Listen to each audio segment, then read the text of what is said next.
Hello dear students, welcome to smart knowledge. प्यारे बच्चों, आज की जो वीडियो है उसमें हम डिस्कस करेंगे शिक्षा निदेशालय की ओर से दिया गया अभ्यास प्रश्न पत्र। विषय रहेगा सामाजिक विज्ञान, कक्षा 9th।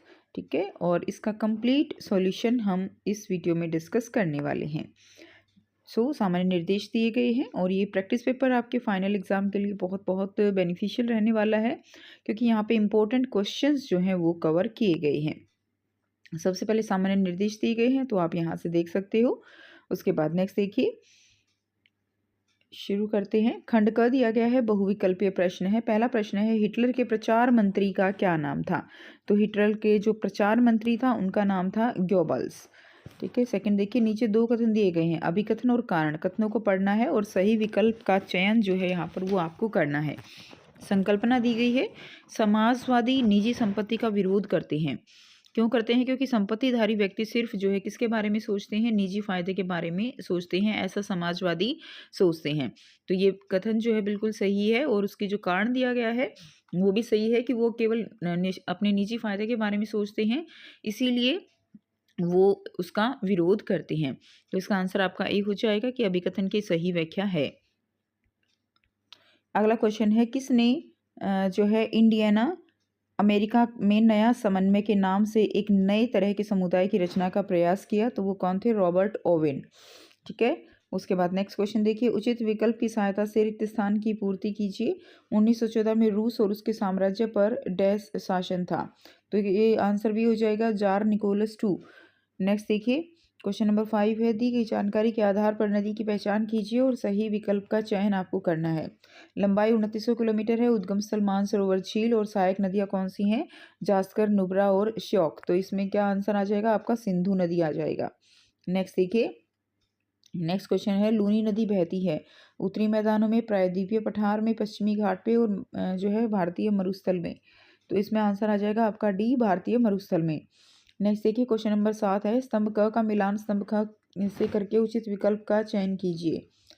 तो इसमें आ जाएगा आपका अरुणाचल प्रदेश क्या है? सबसे कम जनसंख्या वाला, घनत्व वाला राज्य है। केरल कैसा है? सबसे अधिक साक्षरता वाला है। और बिहार सबसे अधिक जनसंख्या घनत्व वाला राज्य है। तो ए का आपका सेकेंड हो जाएगा, बी का थर्ड और सी का फर्स्ट। तो आपका सही आंसर क्या रहेगा? डी रहेगा। नेक्स्ट देखिए, क्वेश्चन नंबर 8 है।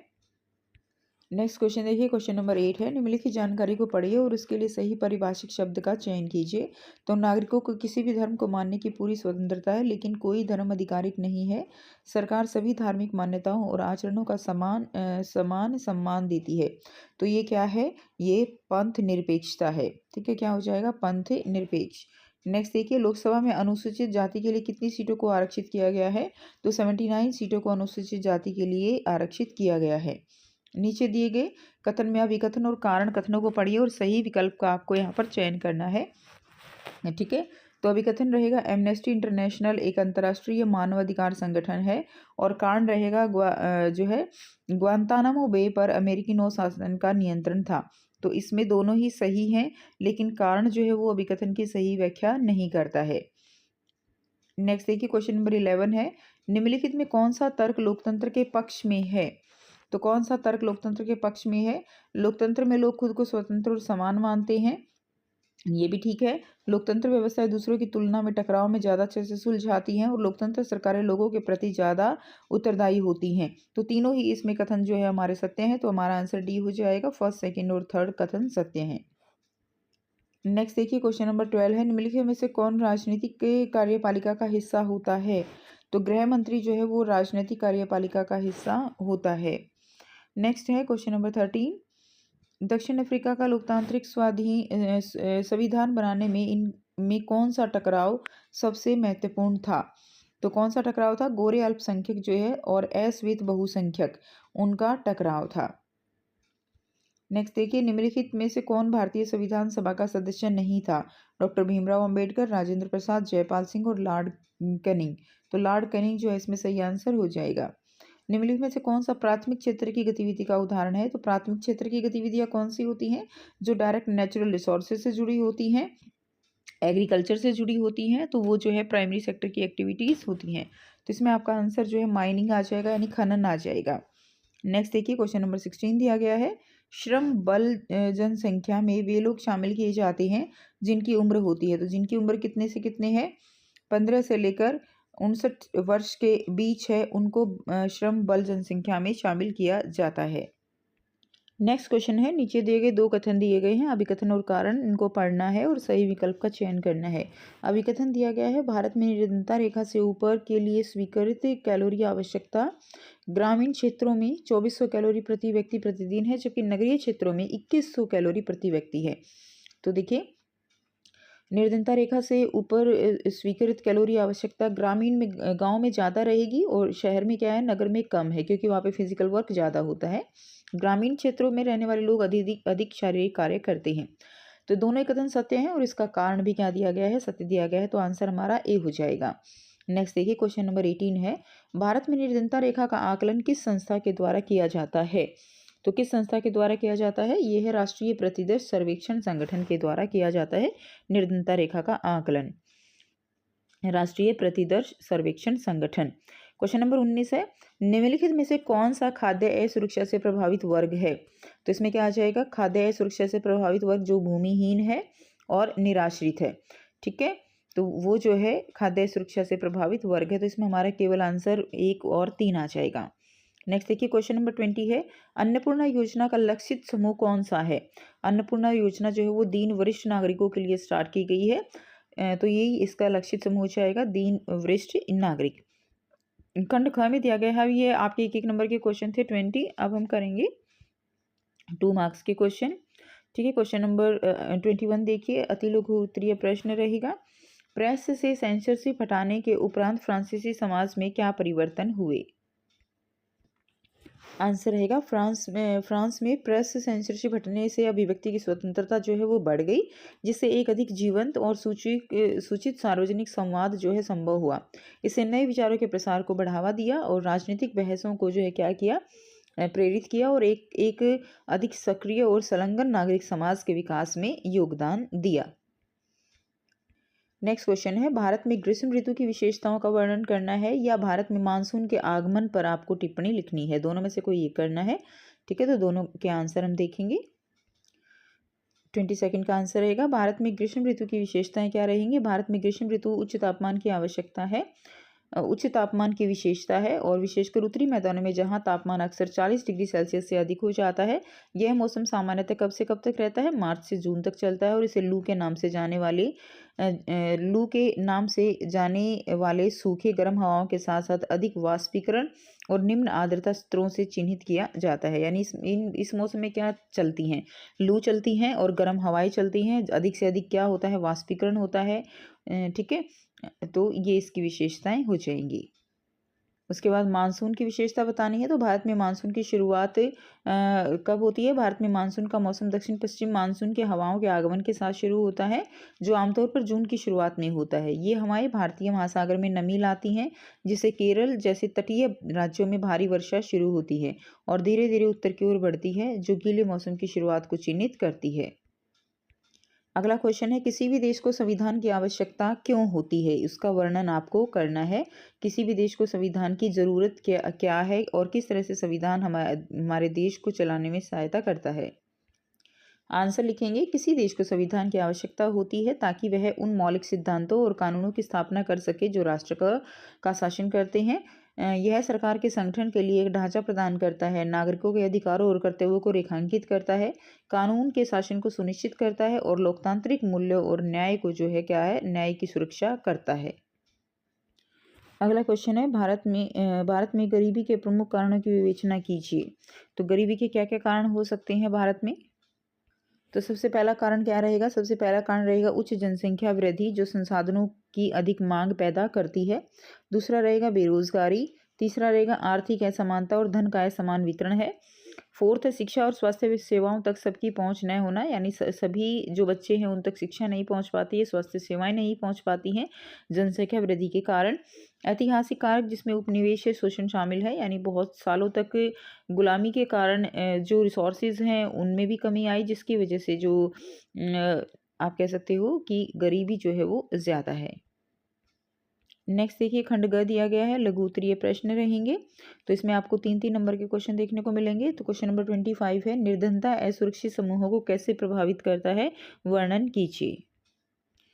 तो आंसर रहेगा गरीबी जो है वो कमज़ोर समूहों को प्रभावित करती है। गरीबी कमज़ोर समूहों जैसे महिलाओं, बच्चों और बुजुर्गों, विकलांग लोगों और हाशिए पर रहने वाले समुदायों को असमान रूप से प्रभावित करती है। इन समूहों को शिक्षा, स्वास्थ्य, देखभाल और रोजगार तक पहुंचने में बाधाओं का सामना करना पड़ता है, जिससे गरीबी के चक्र टूटना मुश्किल हो जाता है।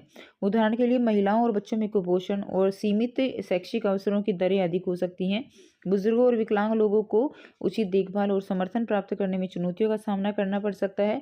कुल मिलाकर गरीबी शोषण, सामाजिक बहिष्कार और स्वास्थ्य समस्याओं के प्रति संवेदनशीलता को बढ़ाती है, जिससे असमानता और भी बढ़ जाती है। नेक्स्ट देखिए, क्वेश्चन नंबर 26 है, हिमालय पर्वत भारत के लिए वरदान क्यों माना जाता है?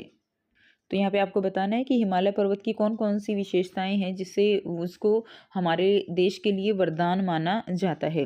किस तरह से हिमालय जो है वो हमारी ज़रूरतों को पूरा करता है। तो देखिए, सबसे पहले है जलवायु विनिमय। यह ठंडी हवाओं को रोकता है और तापमान को मध्यम रखता है। तो ये जो उस तरफ से उत्तर की तरफ से ठंडी हवाएं आती हैं, उनको ये रोक के रखता है, जिससे हमारे यहाँ पर बहुत ज़्यादा सर्दी नहीं होती है। उसके बाद जल स्रोत है। ये पर्वत, गंगा, यमुना और ब्रह्मपुत्र जैसी प्रमुख नदियों के स्रोत है, जो सिंचाई, पेयजल और अन्य आवश्यकताओं के लिए जल प्रदान करते हैं। तो ये हमारे लिए वरदान है। जैव विविधता, यहाँ क्षेत्र में क्या है, बहुत सारे पेड़ हैं, विविध वनस्पति और जीवों से ये समृद्ध है। नेक्स्ट है सुरक्षा। ये सुरक्षा के लिए क्या है, एक प्राकृतिक बाधा है। लोकतांत्रिक, ठीक है, तो इस तरह से ये हम लिखेंगे, ये हमारा क्या हो जाएगा, आंसर हो जाएगा। नेक्स्ट देखिए, अगला क्वेश्चन है, लोकतांत्रिक सरकारों के कुछ सामान्य लक्षण आपको लिखने हैं।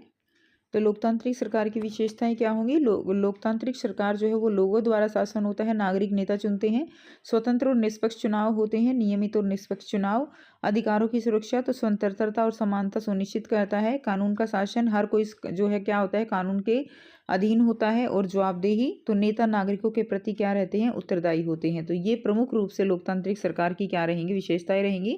आप चाहो तो इसमें और ऐड करके आप इस क्वेश्चन को और इलेबोरेट कर सकते हो।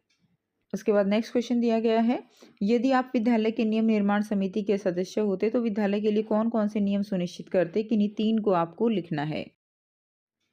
सो इसमें हो जाएगा, स्कूल नियमों का मसौदा तैयार करना है, यानी एंटी बुलिंग नीति, किसी भी प्रकार के उत्पीड़न को संबोधित करने के लिए सख्त उपाय और प्रक्रियाएं, ताकि सभी छात्रों के लिए सुरक्षित वातावरण जो है वो सुनिश्चित किया जा सके। दूसरा है ड्रेस कोड और यूनिफॉर्म नीति, उचित पोशाक के लिए दिशा निर्देश, ताकि अनुशासन बनाए रखा जा सके। और प्रौद्योगिकी उपयोग, यानी इलेक्ट्रॉनिक उपकरणों के बारे में स्पष्ट नियम बताए जाएंगे, यह सुनिश्चित करना कि उनका जिम्मेदारी से उपयोग किया जाए। उसके बाद नेक्स्ट क्वेश्चन है, क्वेश्चन नंबर 29, फरवरी क्रांति के कारण, घटना और प्रभाव का वर्णन करना है। और अथवा में दिया गया है, अक्टूबर क्रांति के कारण, घटना और प्रभावों का वर्णन जो है वो आपको यहाँ पर करना है। तो दोनों क्वेश्चन के आंसर देखेंगे। देखिए, सबसे पहले है फरवरी क्रांति, तो इसके कारण, घटनाएं और प्रभाव आपको बताने। तो कारण क्या थे फरवरी क्रांति के? आर्थिक कठिनाई थी, खाद्य की कमी थी, और जार निकोलस II का जो है क्या था, निरंकुश शासन था। विश्व युद्ध फर्स्ट का तनाव, तो ये उसके क्या रहेंगे, कारण रहेंगे। तो आप इनको और जो है इलेबोरेट करके लिख सकते हो, लेकिन ये 3 नंबर का क्वेश्चन है, तो आपको एक एक नंबर में ही इनको लिखना है। दूसरा है घटनाएं। घटनाएं क्या थी? पिट्सबर्ग में श्रमिक हड़ताल, सैन्य विद्रोह हुआ था, और जार का जो है क्या हुआ था, त्यागपत्र हुआ था। उसके बाद प्रभाव क्या थे? प्रभाव थे कि एक अस्थायी सरकार का गठन किया गया उसके बाद, ताकि रूस का नेतृत्व किया जा सके, जब तक कि एक संवैधानिक सभा जो है वो नहीं बनती। और राजनीतिक अस्थिरता, अस्थायी सरकार ने विभिन्न राजनीतिक समूह, विशेष रूप से बोल्शेविकों से चुनौतियों का सामना किया, जिससे आगे की अशांति हुई। नेक्स्ट देखिए, अक्टूबर क्रांति है, तो इसमें कारण क्या थे? अस्थायी सरकार की असफलताएं, बोल्शेविकों के शांति, भूमि और रोटी के वादे, आर्थिक संकट। घटनाएं क्या थी? पिट्सबर्ग में बोल्शेविकों द्वारा सत्ता पर कब्जा कर लिया गया, विंटर पैलेस का अधिग्रहण हो गया, ठीक है। और प्रभाव क्या रहेंगे? सोवियत सरकार की स्थापना और विश्व युद्ध फर्स्ट से निकासी। रूस ने मार्च 1918 में बेस्ट लिटोव्स की संधि पर हस्ताक्षर किए, जो कि युद्ध में उसकी भागीदारी को क्या करता है, समाप्त करता है। और जो है गृहयुद्ध क्रांति ने लाल और सफ़ेद बलों के बीच, यानी बोल्शेविक और एंटी बोल्शेविक बलों के बीच जो है गृहयुद्ध को जन्म दिया, जिससे आगे की रक्तपात और अशांति हुई। नेक्स्ट देखिए क्वेश्चन, अब आपको यहाँ पे खंड घ में दीर्घ उत्तरीय प्रश्न दिए गए हैं, और हर एक प्रश्न आपका 5 नंबर का रहेगा। 30th क्वेश्चन है, भारतीय न्यायपालिका स्वतंत्र और निष्पक्ष संस्थान है, इसकी आपको पुष्टि करनी है। आंसर करेंगे कि क्या भारतीय न्यायपालिका एक स्वतंत्र और तटस्थ संस्था है। तो हाँ, भारतीय न्यायपालिका जो है एक स्वतंत्र और तटस्थ संस्था है, जैसा कि संविधान द्वारा सुनिश्चित किया गया है। इस पर समर्थक बिंदु हम क्या लिखेंगे, तो नंबर 1 रहेगा आपका संवैधानिक सुरक्षा। प्रावधान यह सुनिश्चित यह करते हैं कि न्यायाधीशों का कार्यकाल, वेतन और केवल महाभियोग द्वारा हटाने की प्रक्रिया हो। शक्तियों का पृथक्करण होता है। न्यायपालिका कार्यकारी और विधायी शाखाओं से स्वतंत्र रूप से कार्य करती है। तीसरा है न्यायिक समीक्षा। न्यायपालिका उन कानूनों और कार्यों का अमान्य कर सकती है जो संविधान का क्या करते हैं, उल्लंघन करते हैं। कॉलेजियम प्रणाली, यह न्यायाधीशों की नियुक्ति को राजनीतिक हस्तक्षेप से मुक्त सुनिश्चित करती है। और महत्वपूर्ण मामले जैसे कि केशवानंद भारती और मेनका गांधी जैसे निर्णय न्यायपालिका की तटस्थ स्थिति को क्या करते हैं, दर्शाते हैं। नेक्स्ट देखिए, बी पार्ट अथवा में दिया गया है, राजनीतिक और स्थायी कार्यपालिका से आप क्या समझते हैं। स्थायी कार्यपालिका की अपेक्षा राजनीतिक कार्यपालिका के पास अधिक शक्तियां क्यों हैं। तो राजनीतिक कार्यपालिका निर्वाचित अधिकारी जो नीति निर्माण और शासन के लिए जिम्मेदार होते हैं, लोकतांत्रिक जनादेश के माध्यम से क्या करते हैं, शक्ति धारण करते हैं। और स्थायी कार्यपालिका क्या है, सिविल सेवक जो नीतियों को लागू करते हैं, यानी एडमिनिस्ट्रेशन का काम जो करते हैं, जो ऑफिसर्स होते हैं, जो एक प्रक्रिया के तहत उनको चुना जाता है गवर्नमेंट जॉब के लिए, वो स्थायी कार्यपालिका के अंतर्गत आते हैं। और विशेषज्ञ जो सलाह देते हैं लेकिन नीति निर्णय नहीं लेते हैं। राजनीतिक कार्यपालिका को अधिक शक्ति क्यों है, क्योंकि एक तो ये लोकतांत्रिक वैधता है, जनता द्वारा निर्वाचित और विधानमंडल के प्रति उत्तरदायी होते हैं। नीति निर्माण की भूमिका ये निर्णय लेते हैं जो राष्ट्रीय प्रशासन को मार्गदर्शित करते हैं, ठीक है। और रणनीतिक प्राधिकार प्रमुख सरकारी क्षेत्रों का नेतृत्व करते हैं और जनादेश को पूरा करने के लिए जो कार्य होते हैं वो तेजी से करवाते हैं। ये जो कार्य हैं ये जो है स्थायी कार्यपालिका के होते हैं। नेक्स्ट क्वेश्चन देखिए, क्वेश्चन नंबर 31, यदि आप नाज़ी जर्मनी में महिला होते तो आपको कौन सी भूमिका निभानी पड़ती, ये आपको बताना है। तो ये आपका 5 नंबर का क्वेश्चन है। तो देखिए इसमें क्या दिया गया है, अगर मैं नाज़ी शासन के दौरान जर्मनी में एक महिला होती तो मुझे कौन कौन सी भूमिकाएं सौंपी जाती। ठीक है, तो अगर मैं नाज़ी जर्मनी में एक महिला होती तो मुझे उन भूमिकाओं में शामिल किया जाता जो शासन की विचारधारा से मेल खाती हैं। नाज़ी समाज में औरतों को आर्य संस्कृति और नस्ल का क्या माना जाता था, ध्वजवाहक माना जाता था। ठीक है, नस्ल का ध्वजवाहक यानी उनको जो है जो शुद्ध आर्य पुत्र उनको बढ़ाने की जो जिम्मेदारी थी वो दी जाती थी, ऐसा उनको माना जाता था, इसीलिए उनको ध्वजवाहक माना जाता था। महिलाओं के लिए सामान्य भूमिकाएं क्या थी, तो वो हम 1 बाय 1 देखेंगे। मातृत्व और गृहस्थी, महिलाओं को पत्नी और माताओं होने पर ध्यान केंद्रित करने के लिए प्रोत्साहित किया जाता था और उनका कर्तव्य अच्छी माँ बनना, शुद्ध आर्य रक्त वाले बच्चों को जन्म देना और उनका पालन पोषण करना है। नेक्स्ट देखिए, कार्यबल में सहायक भूमिकाएं क्या हैं। जबकि अधिकांश पेशेवर क्षेत्रों में पुरुषों का वर्चस्व था, महिलाओं को नर्सिंग, शिक्षण और लिपिकीय कार्य जैसे क्षेत्रों में रोजगार मिला। तीसरा है स्वयंसेवी संगठन, महिलाएं नाजी समर्थित संगठनों जैसे राष्ट्रीय समाजवादी महिला संघ में भाग लेती थी, जिसका उद्देश्य महिलाओं में नाजी मूल्यों को क्या करना था, स्थापित करना था और शासन के लिए आदर्शों को बढ़ावा देना था। नेक्स्ट है प्रचार। कुछ महिलाओं ने प्रचारात्मक गतिविधियों में भाग लिया, नाजी विचारधारा को प्रकाशन के माध्यम से या सांस्कृतिक आयोजनों में शामिल होकर उनको बढ़ावा दिया। सैन्य सहायक भूमिकाएं, विश्व युद्ध सेकंड के अंत की ओर कुछ महिलाओं ने सैन्य सहायता पदों में सहायक भूमिका निभाई, हालांकि यह इस युद्ध की शुरुआत में सामान्य नहीं था। कुल मिलाकर नाजी जर्मन में महिलाओं को सौंपे गए भूमिकाएं मुख्य रूप से शासन के पारंपरिक परिवार संरचनाओं पर ध्यान केंद्रित करने और यह विश्वास कि महिलाओं की प्राथमिक जिम्मेदारी क्या है, घर और परिवार तक ही सीमित है, के द्वारा निर्धारित की गई थी। उसके बाद नेक्स्ट देखिए, नेक्स्ट जो क्वेश्चन दिया गया है, नेक्स्ट क्वेश्चन है इसी के अथवा में, यदि आप नाज़ी शासनकाल के दौरान एक यहूदी विद्यार्थी होते तो आप अपने विद्यालय में किस प्रकार के भेदभाव को देखते।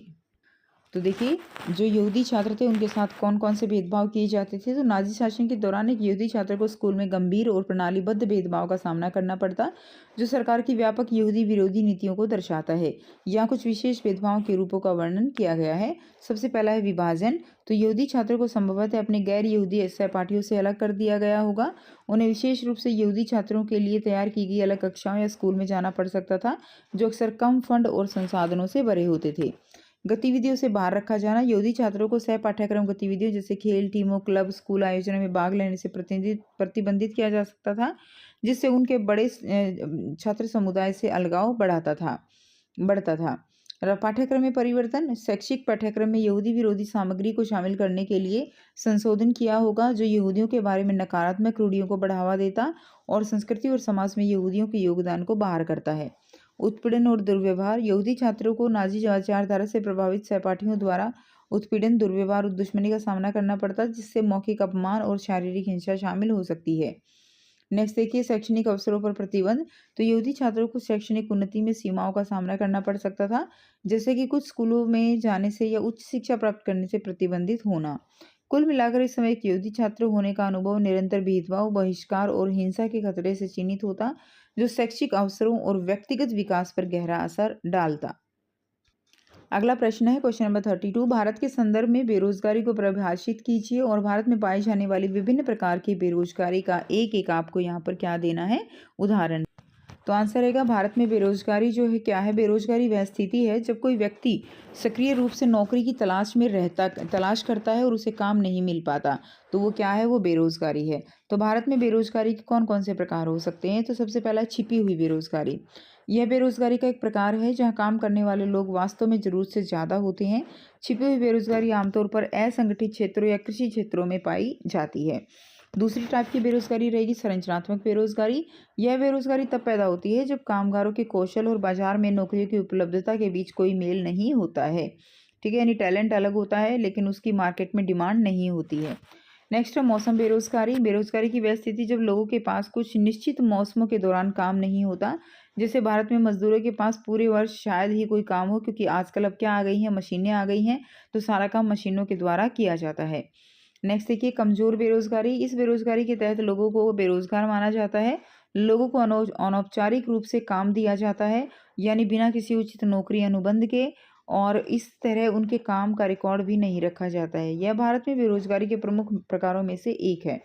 अगला है तकनीकी बेरोजगारी। वह स्थिति जब लोग प्रौद्योगिकी में उन्नति के कारण अपनी नौकरी खो देते हैं। नेक्स्ट देखिए चक्रीय बेरोजगारी। व्यापार चक्र के कारण होने वाली बेरोजगारी, जहां मंदी के दौरान बेरोजगारों की संख्या बढ़ जाती है और अर्थव्यवस्था के विकास के साथ घट जाती है। नेक्स्ट है घर्षण बेरोजगारी। यह एक ऐसी स्थिति है जब लोग नई नौकरियों की तलाश में या तो नौकरी के दौरान थोड़े समय के लिए बेरोजगार रहते हैं। घर्षण बेरोजगारी को खोज बेरोजगारी भी कहा जाता है। तो ये हो गई अलग अलग टाइप की बेरोजगारी। ठीक है, अगला क्वेश्चन दिया गया है, अर्थव्यवस्था के विभिन्न क्षेत्रकों का वर्णन करते हुए प्रत्येक का एक एक उदाहरण आपको देना है। तो आर्थिक क्षेत्र अर्थव्यवस्था आमतौर पर 3 मुख्य क्षेत्रों में विभाजित की जाती है, प्राथमिक, द्वितीय और कौन सी रहेगी, तृतीय रहेगी। ठीक है, तो इसमें देखिए प्राथमिक क्षेत्र कौन से क्षेत्र होते हैं। यह क्षेत्र प्राकृतिक संसाधनों के निष्कर्षण और कटाई से संबंधित है। इसमें कृषि, खनन, मछली पकड़ने और वनोन्मूलन जैसी गतिविधियां शामिल हैं।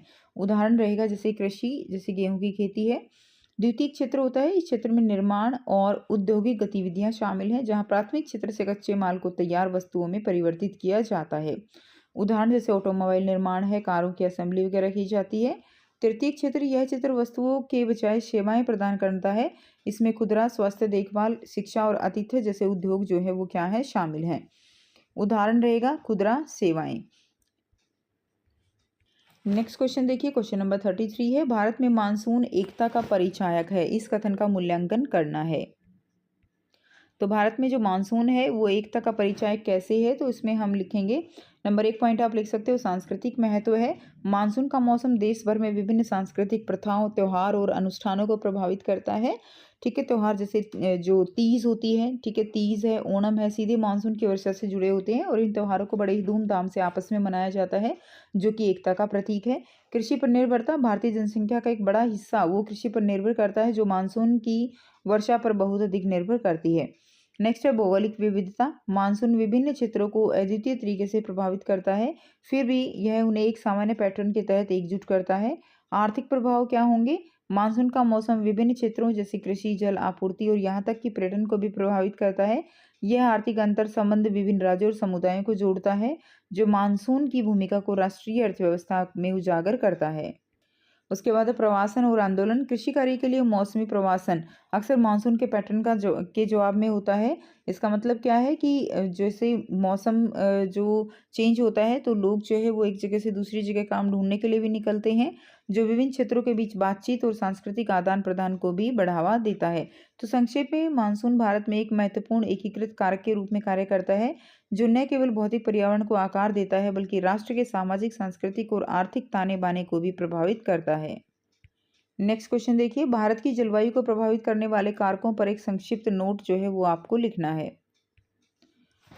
भारत की जलवायु को प्रभावित करने वाले कारक कौन से रहेंगे? भारत की जलवायु कई प्रमुख कारकों द्वारा प्रभावित होती है। तो पहला रहेगा इसमें अक्षांश। तो भारत की भौगोलिक स्थिति जो 8 डिग्री नॉर्थ से 37 डिग्री नॉर्थ तक अक्षांश तक फैली हुई है, विभिन्न जलवायु परिस्थितियों का परिणाम है, जो दक्षिण में उष्णकटिबंधीय से लेकर उत्तर में समशीतोष्ण होती है। उसके बाद रहेगा ऊंचाई। देश में विभिन्न ऊंचाइयां जलवायु में भिन्नताएं उत्पन्न करती हैं।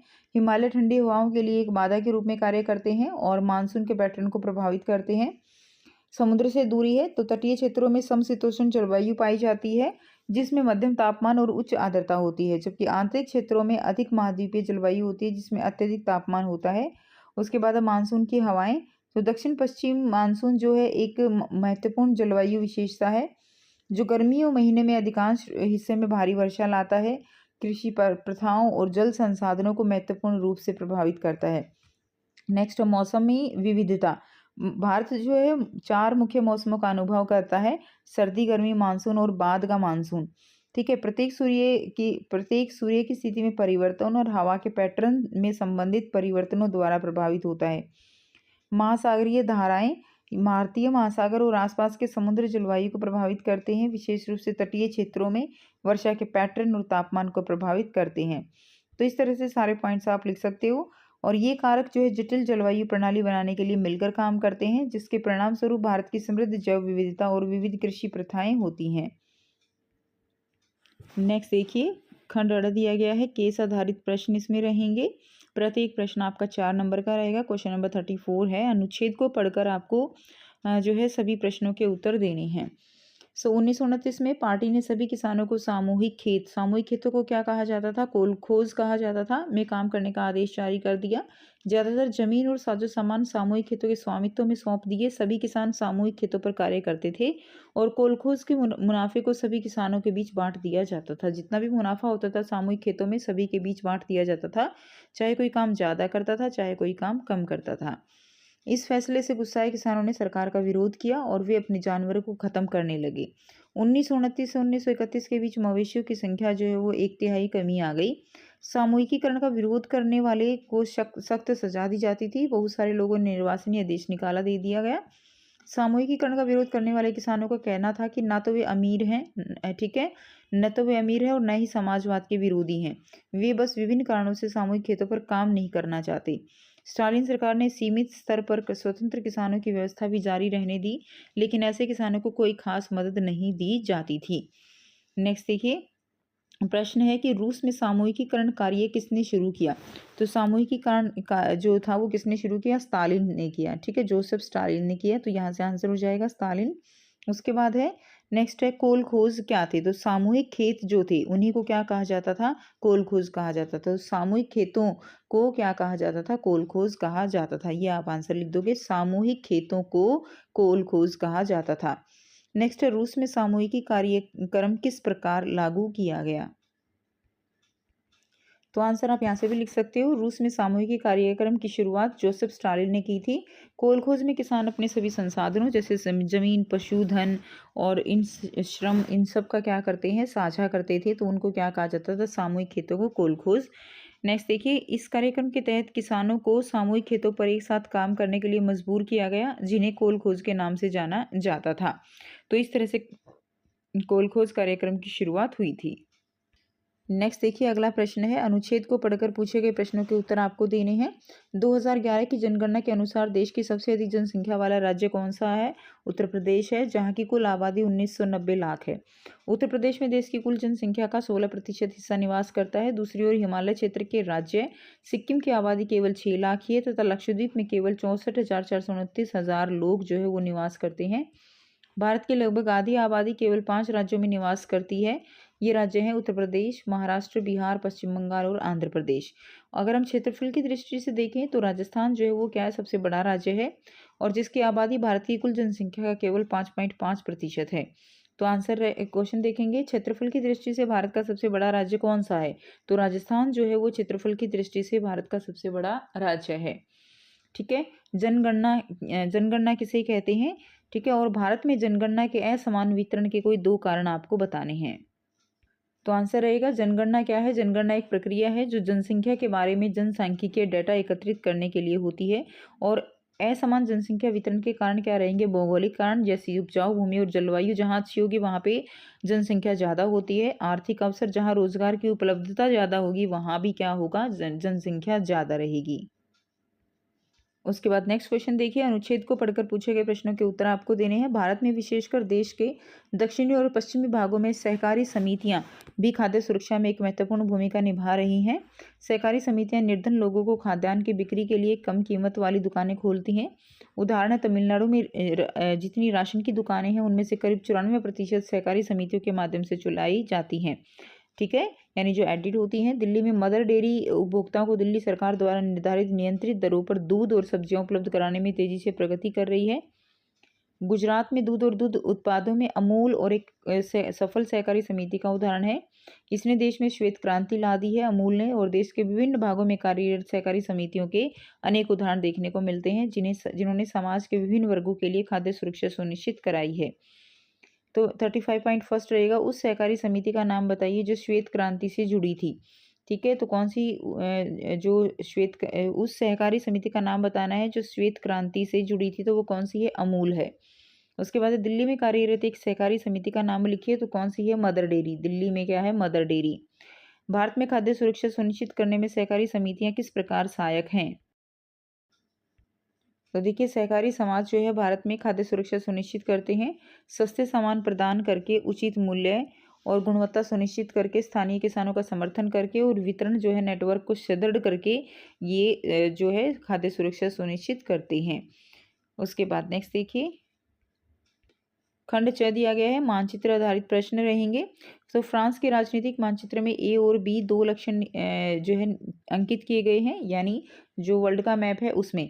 इन लक्षणों को निम्नलिखित जानकारी की सहायता से पहचानिए और उसके सही नाम मानचित्र पर खींची गई रेखाओं पर आपको लिखने हैं। एक मित्र शक्ति लिखना है और एक दूरी शक्ति लिखना है। ठीक है, तो इसमें जो ए हो जाएगा, देखिए ये ए दिया गया है, तो ये क्या है? यहाँ पे ए जो आपको दिया गया है ये हो जाएगा आपका ब्रिटेन। ठीक है, क्या हो जाएगा? ब्रिटेन या यूके। क्लियर है। और ये बी जो दिया गया है ये क्या है? जर्मनी है। ठीक है, जर्मनी। क्या हो जाएगा? जर्मनी।